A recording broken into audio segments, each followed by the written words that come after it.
Welcome to the European news on October 5th in 2021. And today we have to start in London in the UK. Just a few days after the verdict against Sarah Eberhardt's murderer, another British capital city policeman was charged with rape. As Scotland Yard announced, it is a 46-year-old officer who served in the same unit as the murderer of Eberhardt, who was sentenced to life in prison last week. Both were responsible for protecting Parliament and diplomatic buildings in London. The man will be brought before the judge. Was brought before the judge yesterday. Scotland Yard Chief Cressida Dick was deeply concerned about the case. I fully understand that the public is also concerned, she was quoted in the statement. The alleged act is said to have occurred in the county of Hertfordshire, north of London, outside of the defendant's working hours. The 33-year-old Londoner Sarah Eberhardt was kidnapped, raped and murdered in March. It later emerged that the perpetrator, a police officer, had arrested and kidnapped her for allegedly violating the corona rules. The case crumbled confidence in the UK police force and sparked a wave of outrage over violence against women in the country. Prime Minister Boris Johnson accused the police over the weekend of not taking violence against women seriously enough. However, he declined an independent investigation into Eberhardt's murder.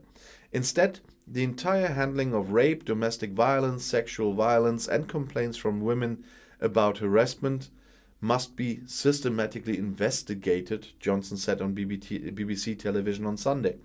Investigations too often ended without a conviction because the prosecution did not work closely enough with the police, he criticized. Well, critics had denounced a misogynist culture within the police after the murder of Eberhardt. Insiders report that colleagues who are guilty of assault are covered. The latest case is likely to fuel the debate again. And now we have to go to Brussels in Belgium. As part of Slovenia's presidency of the EU Council, a two-day international conference was held in Ljubljana, organized by the Ministry of Economic Development and Technology of the Republic of Slovenia and the European Space Agency ESA. Minister of Education, Science and Sport, Dr. Simona Kustec, emphasized the rapid development of the Slovenian space sector. ESA Director General Dr. Josef Aschbacher presented the agency's ambitious agenda, which will bring even more opportunities to all companies involved. The main discussion of the conference is the presentation of the possibilities offered by the use of space technology in dealing with climate change and the consequences of the health crisis. The ability of space technology for a digital and smart society and solving various social issues was also emphasized. There was also a discussion on the economic impact of space technologies and the opportunities that the field of space brings for small countries and businesses. The debaters highlighted the international aspect of the field and the opportunities for integration it offers and even demands. They talked about digital development and various aspects of digitization of the economy.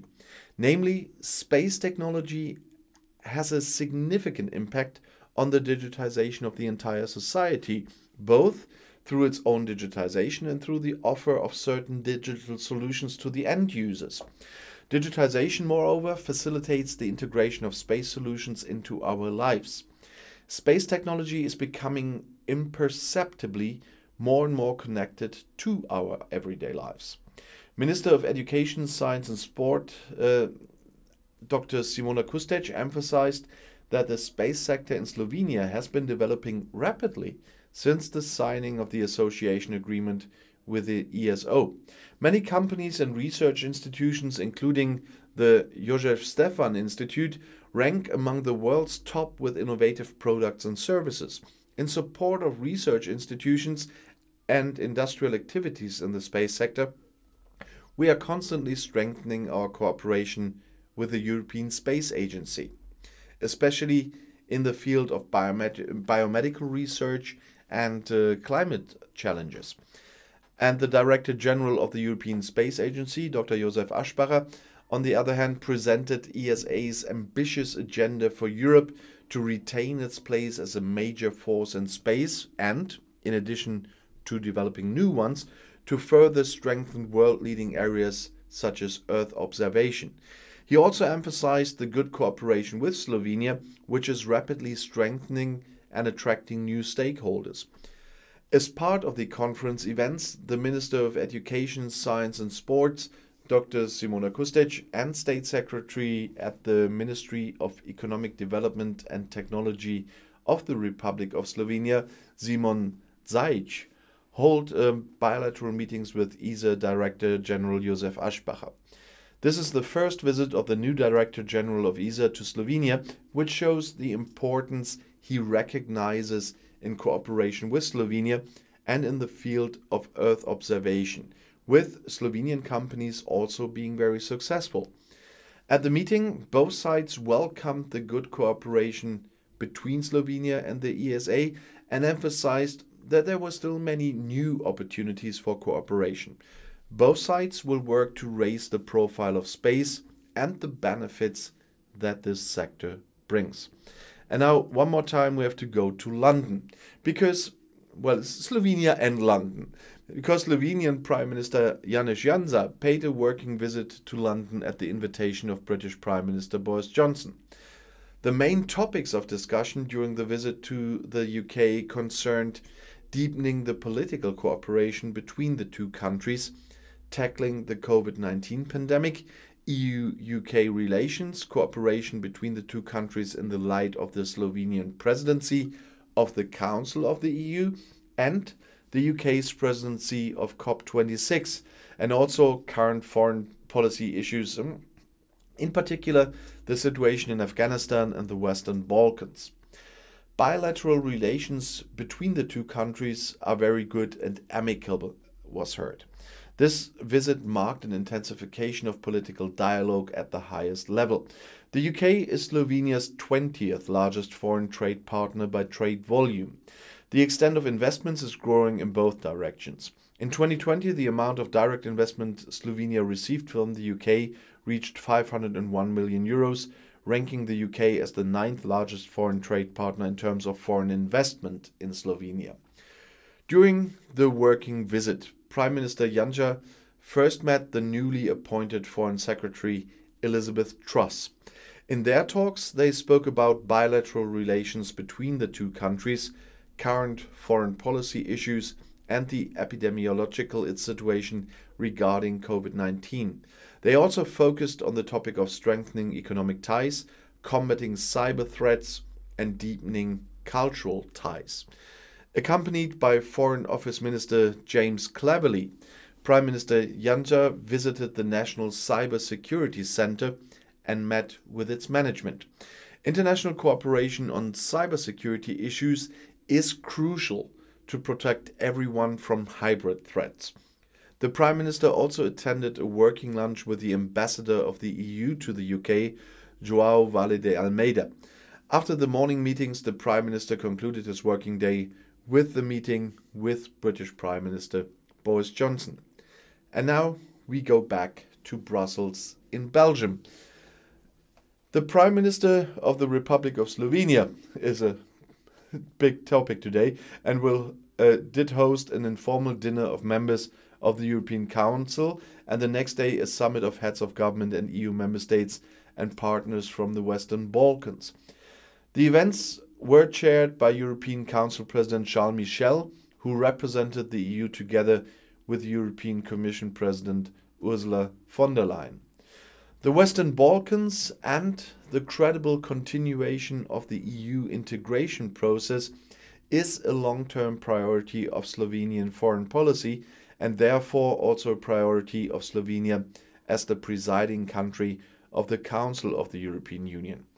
That is why the decision was made to host the EU Western Balkans Summit. The summit is important in terms of promoting a continuous debate on this topic at the highest level, both in terms of deepening sectoral cooperation and reducing the development gap between the EU and the region, and in terms of political messages. We believe it is time for the European Union to become more strategic in its thinking and acting in the world.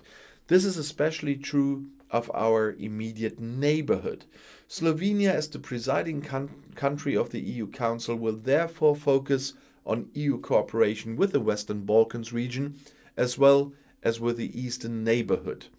Slovenia knows very well from its own experience how important the European perspective is for the implementation of reforms in the accession process.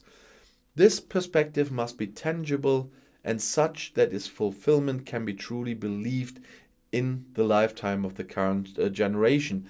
Otherwise, it is no longer an incentive. This tangibility must inspire and be the source of the political energy needed to implement urgent reforms at the political level. It must be a source of energy and a focus of citizens' political awareness so that they can support the necessary bottom-up reforms. Our goal is to reaffirm, revive and revitalize the European perspective for the Western Balkans, which was given at the Thessaloniki summit as early as 2003. If we do so, then we will prove that we are a strategic player in our neighborhood. If we are not able to do this, if we do not take a step forward in the Western Balkans, these steps will be taken by someone else with different interests and values. Once again, this was said by Prime Minister Janez Janša. The day before, members of the European Council will exchange views on the EU's role in the world at an informal dinner. And right now we do stay in Brussels because, according to a media report, EU circles are apparently considering setting up a military training mission in Ukraine. This is to set an example in the direction of Moscow. Pro-Russian fighters have been active in eastern Ukraine for years. Because of the ongoing tensions between Kiev and Moscow, the European Union is considering a separate military training mission in Ukraine, according to a media report. As the German newspaper Welt am Sonntag reports, the European External Action Service has announced an appropriate mission for the training of Ukrainian officers in an internal working paper. A military mission would underline the visibility and commitment to the countries of the partnership, the newspaper quoted from this paper. The operation would also be an expression of solidarity with Ukraine in view of the ongoing military activities of the Russian Federation on the borders with Ukraine and in the illegally annexed Crimea. In addition to the option of an independent military training mission, the agency, under the leadership of the EU Foreign Affairs representative Josep Borrell, mentions three other ways in which the EU could help improve the capabilities of the Ukrainian army in the working document. Among other things, the advisory mission for reforming the civil security sector, which has been in existence since 2014, could be expanded. According to the newspaper, the responsible EU ambassadors only recently discussed the document for the first time as part of the Political and Security Committee. As the Welt am Sonntag reports on the three Baltic EU countries in particular, as well as Poland, Romania and Slovakia, they are pushing for an independent military training mission. They are supported by Sweden and Finland. At the end of July, the Ukrainian foreign ministers and defense ministers sent a confidential letter to Borrell asking for a military training mission from the EU. More than 13,000 people have been killed in the armed conflict between pro-Russian fighters and Ukrainian government troops in eastern Ukraine, which has been going on for more than 7 years. Ukraine and its Western allies accuse Russia of supplying the separatists with soldiers and weapons, which Moscow, of course, rejects. Since the beginning of the year, 54 Ukrainian soldiers have died in the conflict. In the whole of last year, there were 50. The separatists have reported more than 30 killed fighters in their own ranks since the beginning of the year. In April, Russia had around 100,000 soldiers on the Ukrainian border, which led to fears that the conflict could escalate again. Moscow later announced a withdrawal. And I'll see you in my next video. Bis gleich.